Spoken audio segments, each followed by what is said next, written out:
Dumagundong ang Philippine Arena sa dami ng mga fans na dumating sa matagumpay na Beanieverse World Tour kung saan sold out ang lahat ng tiket. Samantala, susundan naman ito ng naturang big-time concert ng P-pop boy group na SB19 para sa kanilang simula at wakas World Tour sa Mayo. Narito ang aking report.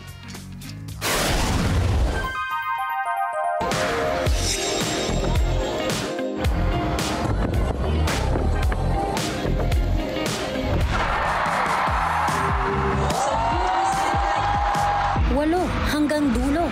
Iyan ang isinisigaw ng mahigit 55,000 fans ng BINIE sa loob ng Philippine Arena noong Sabado, February 15, habang gumawa ng kasaysayan ng Nations Girl Group bilang unang local act na nagdaos ng sarili nilang solo concert sa world's biggest indoor arena sa Bukawi, Bulacan para sa kickoff ng kanilang Beanieverse World Tour.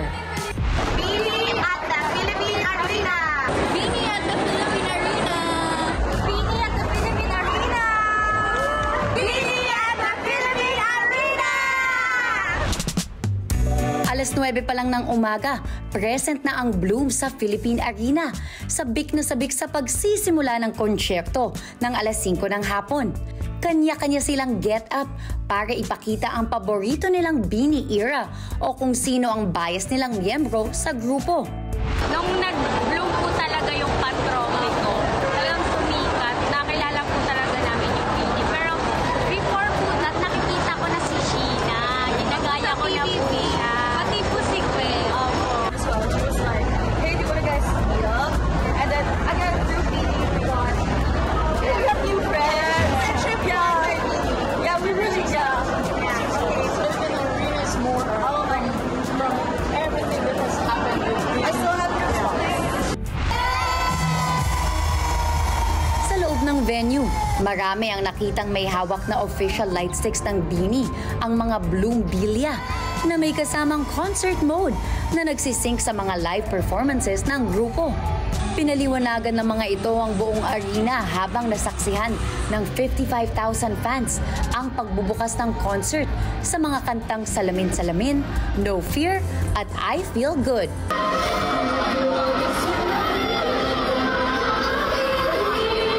Nagpakitang gilas naman ang bawat miyembro sa kanilang duo performances kung saan todo sayaw si BINIE Aya at BINIE Stacy sa isang Beyonce song.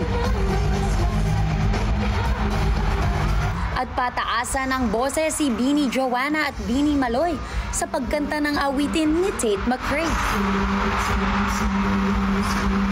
May kasamang rap naman ang performance ni BINIE Mika at BINIE Gwen ng kanta ni Camila Cabello.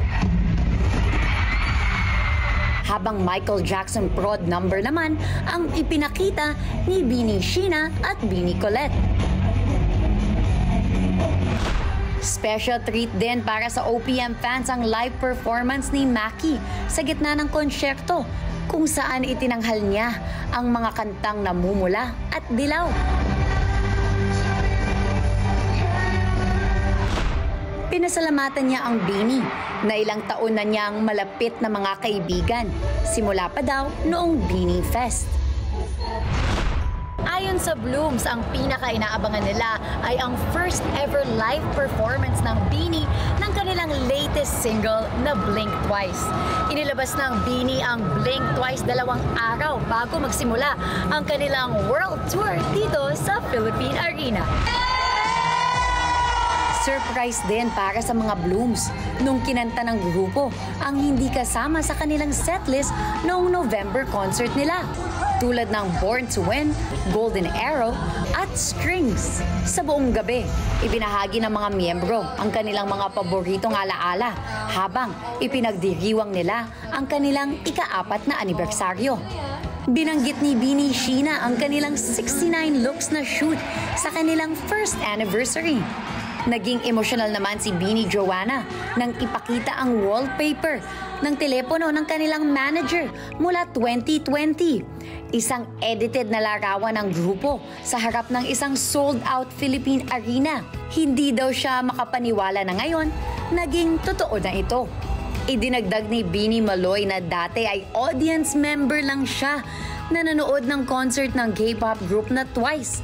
At ngayon, siya na ang nagper-perform sa world's biggest indoor arena. It's so surreal po. Hindi na nakaka-proud talaga yung Beanie and the experience was indeed absolutely great. Naiyak-iyak po ako kanina. The mga slow songs nila, grabe. The emotions was there. It was happy, it was sad at the same time, pero proud moment for me. Yung buong show po, pinaka-favorite ko, super nakaka-enjoy and grabe talaga ang Beanie. Super layo na natin yun. Congratulations. Yung last na concert, hindi ko kami nakakuha ng ticket. Kaya sobrang, ito, nagkaroon ng concert sa Philippine Arena, talaga po naghanda po kami. The biggest indoor arena. So, yun yung pinaka-historical level. So, for me, yun yung pinaka-greatest impact ng concert na yun. Naging mas espesyal ang gabi nang sorpresahin ng Billboard Philippines ang Beanie para parangalan sila bilang Top Artist of 2024, number 1 sa Philippines Hot 100 at Philippines Top Songs Chart at Best Asia Act sa 2024 MTV Europe Music Awards. Pagkatapos ng sold-out concert na ito dito sa Philippine Arena, iikutin naman ng Beanie ang iba't ibang bansa tulad ng Singapore, United Arab Emirates, Britanya at Estados Unidos. Tuwang-tuwa ang mga tagahanga ng grupo nang kinumpirma ng Beanie ang higit pang mga stop para sa kanilang world tour, kabilang ang Dubai sa May 18 at London sa May 25. Habang ang pinakabagong EP ng Nations Girl Group ay ilulunsad na sa February 27 ngayong taon. At pagkatapos ng Beanie, ang P-pop boy group naman na SB19 ang magtatanghal sa Philippine Arena para sa kick-off at Philippine leg ng kanilang Simula at Wakas World Tour sa May 31, 2025.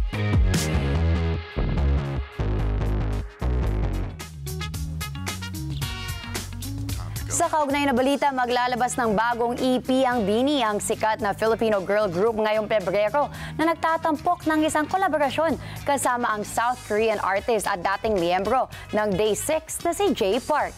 Ibinahagi ni Jay ang balitang ito sa X kung saan ni-repost niya ang anunsyo mula sa Philippine Concerts tungkol sa kanyang kolaborasyon sa sikat na girl group sa isang kantang pinamagatang Secrets. Hindi naman may kubli ang kasiyahan at excitement ng fans ng Beanie at ni Jay na nagpakita naman ng kanilang lubos na pagsuporta sa comment section.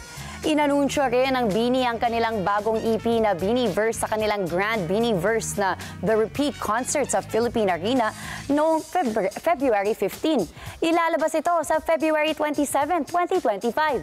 Sa isang Facebook reel naman ay naglabas ang grupo ng isang teaser para sa EP na ito kung saan sinabi nilang magkakaroon nito ng 6 na kanta, kabilang na ang kanilang mga naunang single gaya ng Cherry on Top at ang Blink Twice ang kanilang latest single. Samantala si Jay Park na naging miyembro ng Day 6 mula 2015 hanggang sa kanyang pag-alis mula sa JYP Entertainment noong 2022 ay patuloy pa rin na may impluensya sa music scene. Kilala ang Day 6 sa mga hit songs nilang Congratulations at You're Beautiful. Pagkatapos niyang umalis mula sa grupo, sinimulan ni Jay ang kanyang solo career at inilabas ang single na Car Crash noong 2022. Maraming salamat sa inyo pong pagsubaybay sa Mata ng Agila Primetime. Para malaman ang matatag, matapang at matapat na mga balita, i-follow lamang at mag-subscribe sa @Net25 TV.